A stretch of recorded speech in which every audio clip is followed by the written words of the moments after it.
Jiwa itu sampai sekarang belum ada yang berani mendefinisikan.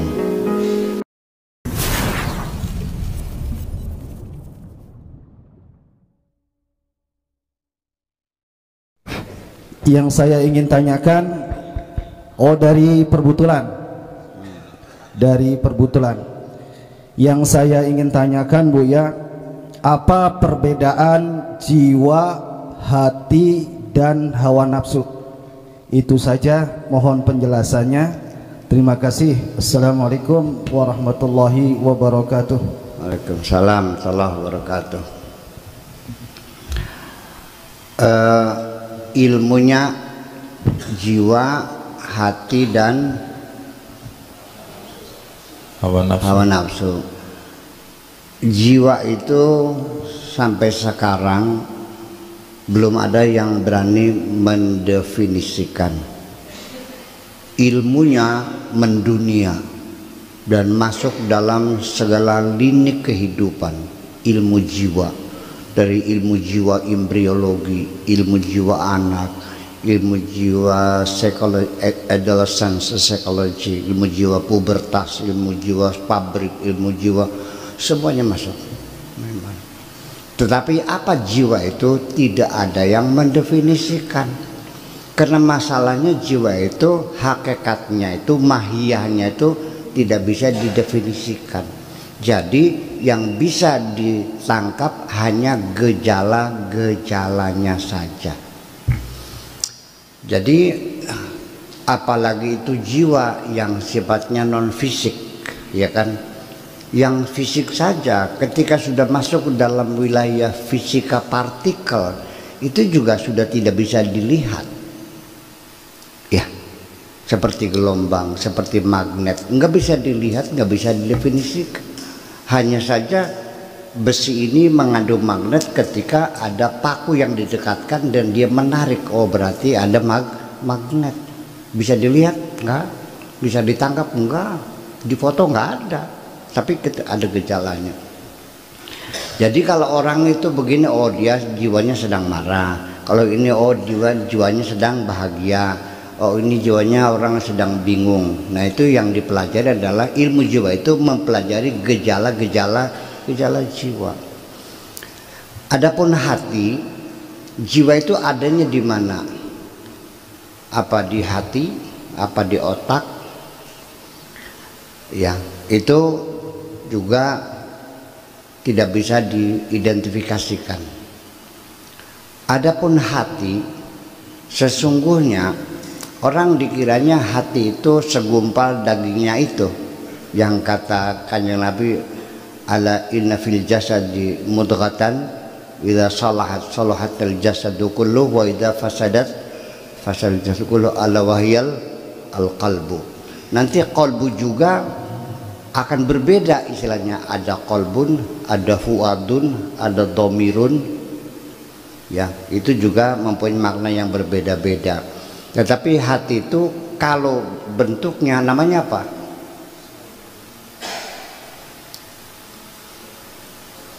Kabidun dengan kolbun. Kalau yang bisa hati digoreng kan bisa kan? Ya, hati digoreng kan?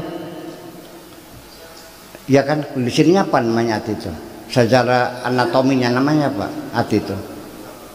Apa? Liver. Ya kan? Kalau yang memompa namanya apa? Jantung. Ya kan begitu. Nah, yang berfungsi hati itu apa? Liver apa jantung? Kolbun itu. Jantung, bukan liver. Nah itu. Nah makanya lalu jantung itu kerjanya dengan jiwa bagaimana? Hati itu, ya memang itu adalah antara pikiran, otak dengan jantung, hati dengan jiwa. Jiwa itu merupakan satu regulator ya dalam komunikasi antara otak dengan hati. Dulu orang menduga bahwa otak itu regulator, Yang memerintahkan adalah hati. Ini teori Kanjeng Nabi. Ala inna fil jasadi mudghatan idza salahat salahal jasadu kullu wa idza fasadat fasadal jasadu kullu. Jadi yang membuat badan, kalau hati kita baik, badan kita semuanya baik. Kalau rusak, jadi yang bertanggung jawab memerintahkan yang instruksi ya untuk berbuat, untuk melangkah, untuk makan, untuk tidur, berusaha, sekolah, ngaji dan sebagainya, itu perintah hati kepada otak. Orang dulu menduga begitu. Umpamanya hati kita punya tujuan besok mau ke Jakarta, itu dalam tanpa jeda waktu itu langsung diinformasikan, dikirimkan melalui gelombang elektromagnetik ke otak kita, dan otak kita meregulasikan semuanya, baru mengeluarkan instruksi. Langsung hal-hal yang menyangkut keberangkatan kita Jakarta sudah tersusun daftarnya, nggak usah mikir panjang-panjang. Pokoknya langsung kita lihat mobil, dibuka olinya, dicek, wah udah waktunya ganti oli. Bensinnya kosong diisi, ban dicek, betul nggak? Uang dihitung nggak? Hitung. Pakaiannya berapa setel bawahnya, dihitung. Sampai sepatunya, sampai semirnya, sampai nomor telepon hotel di Jakarta yang ditelepon, pesan total. Bayangkan 1000 item itu langsung keluar dan Anda laksanakan. Dulu dikiranya hati kita yang mengeluarkan instruksi dan dikirimkan kepada otak. Ternyata kajian terakhir itu bolak-balik. Otak juga sama mentak hati, hati juga. Jadi di otak kita ada receiver, ada transmitter. Di hati kita juga ada receiver, ada transmitter. Bisa mengirim, bisa menerima. Dan ternyata juga Al-Quran menginformasikan ada 4 jalur antara otak dengan hati ini. Makanya 4 jalur itu, satu pakai lewat gelombang saraf transmitter, kemudian pakai biomekanikal, ada lagi pakai gelombang tekan, ada pakai gelombang elektromagnetik. Itu semuanya berjalan. Nah, makanya ketika orang itu sudah tidak mau menerima kebenaran, sudah tidak mau memikirkan kebenaran, supaya orang itu tidak paham tentang kebenaran, ya, Allah mengatakan wa ja'alna ala qulubihim akinnatan an yafqahu. Allah akan menutup lubang-lubang 4 itu, 4 sumbelnya.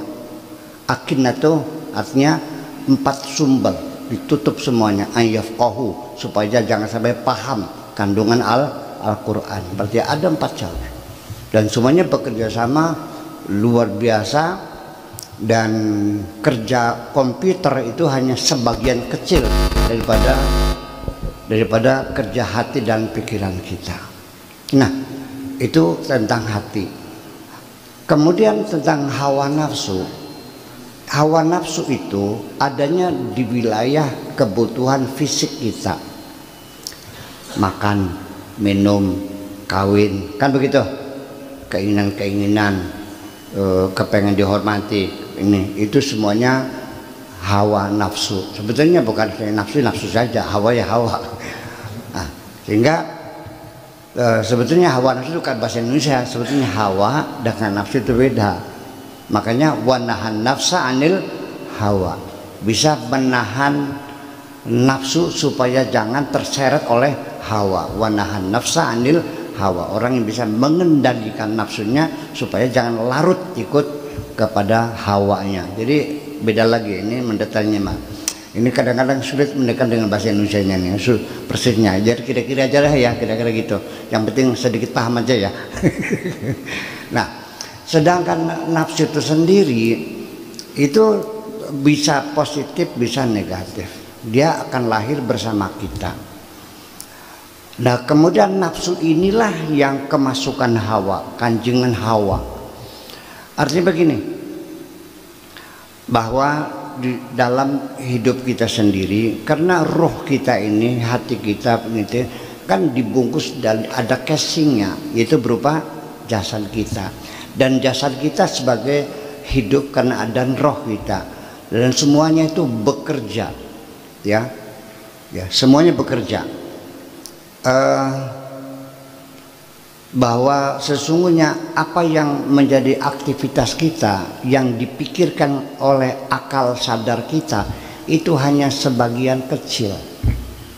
Semua yang mengontrol aktivitas badan kita ini adalah akal, al-aqlul la wa'yi. Itu akal tidak sadar, itu di bawah sadar. Sel yang rusak bermiliar-miliar setiap hari karena akibat kita beraktivitas itu diganti dengan sel baru. Otak sadar kita tidak bekerja, yang bekerja akal tidak sadar.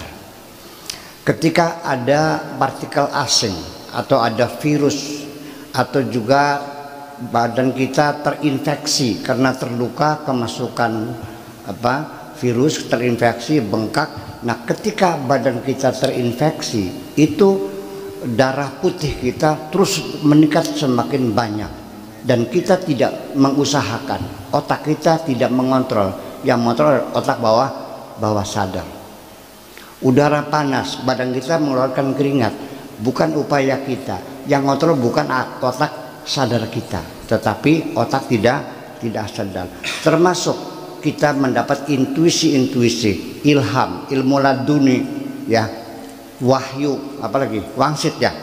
Nah, itu masuknya dalam otak tidak sadar kita itu. Oke, ini yang terlalu dalam sekali, nanti makin bingung nantinya. Ya, nah itu semuanya bahwa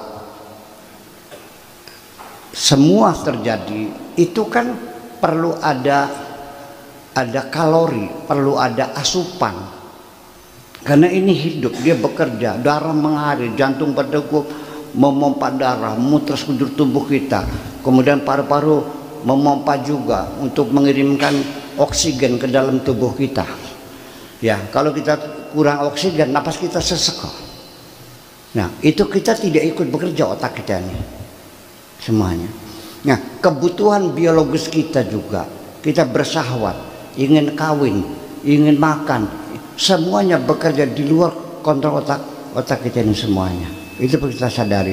Nah, disitulah maka kebutuhan pemenuhan ini. Makanya ketika kita lapar sudah pasti, ya, badan kita perlu makan, betul nggak? Nah, ketika kita ini makan, yang penting asal halal, kan gitu. Yang penting asal kenyang, yang penting mudah tercapai, itu masih dalam wilayah nafsu kita, nafsu biologis kita, dan itu sah. Nah, tetapi ketika mencarinya dengan cara yang tidak benar, itu sudah masuk dalam wilayah hawa. Atau pengen makannya yang enak-enak. Rumah kalau kita hanya berteduh itu nggak ada masalah, legal. Tetapi ketika ingin beli rumah yang harganya 100 miliar, itu ceritanya sudah hawa nafsu. Kita butuh perempuan boleh saja, tapi dia tidak punya suami, atau dia itu masih perawan atau sudah janda. Kemudian datang baik-baik, silakan. Tapi kalau kita memperkosa tengah jalan, pemenuhan nafsu kita sudah menjadi hawa. Nah, disitulah kita proses wanahan nafsa anil hawa. Jangan sampai nafsu kita ini larut mengikuti semua hawanya itu, yang kita sebut dengan hawa nafsu itu. Nafsu yang larut dengan mengikuti keinginan hawanya itu. Jadi saya kira ini kerja yang sangat rumit sekali. Nah, makanya seringkali kita melakukan kemaksiatan itu persoalannya karena ghorizah kita, insting kita, hawa nafsu kita yang menjadi kendaraan.